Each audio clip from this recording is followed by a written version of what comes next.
Hello, welcome to our channel mini vlogs devotional.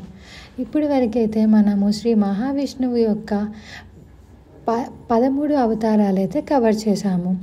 ఈ వీడియోలో నేను మహావిష్ణువు యొక్క 14వ అవతారం, అదే లక్ష్మీ నరసింహస్వామి అవతారం గురించి అయితే చెప్పబోతున్నాను.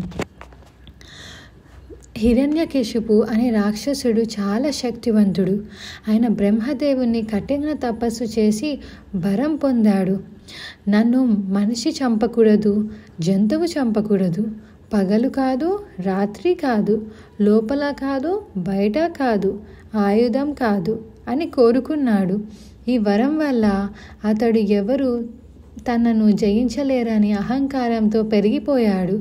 అతని కుమారుడు ప్రహ్లాదుడు మాత్రం చిన్నప్పటి నుంచి విష్ణు భక్తుడు. ప్రతిరోజు ఓం నమో వాసుదేవాయ, ఓం నమో నారాయణ అని జపించేవాడు.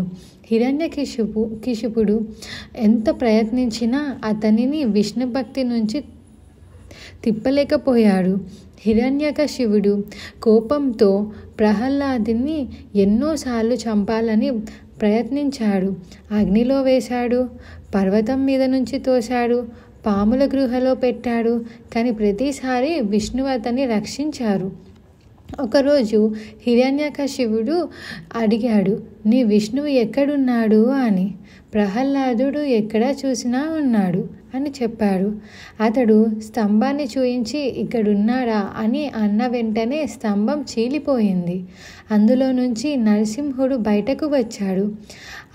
అర్థం నరుడు, అర్థం సింహం.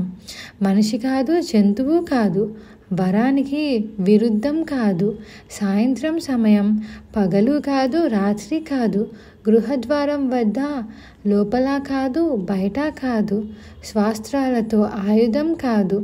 అలా నరసింహుడు హిరణ్యకశిపుడిని తొండాలతో చీల్చి సంహరించాడు. అతని కోపం తగ్గకపోవడంతో ప్రహ్లాదుడు ప్రార్థించాడు. తర్వాత లక్ష్మీదేవి ఆయన పక్కన కూర్చోవడంతో నరసింహుడు శాంతించాడు. అప్పటి నుంచి ఆయనను లక్ష్మీ నరసింహుడు అని పిలుస్తారు. ఈ అవతారం మనకి చెబుతుంది ఏంటంటే, నిజమైన భక్తిని ఎవరూ ఆపలేరు.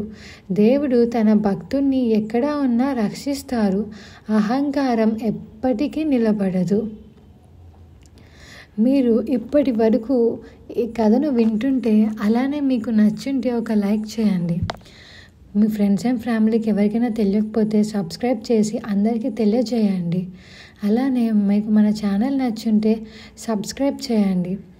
మరిన్ని ఇలాంటి వీడియోస్ కోసం మన ఛానల్ని ఫాలో అవుతూ ఉండండి డైలీ అప్డేట్స్ కోసం. ఓం నమో వాసుదేవాయ నమః. Thank you.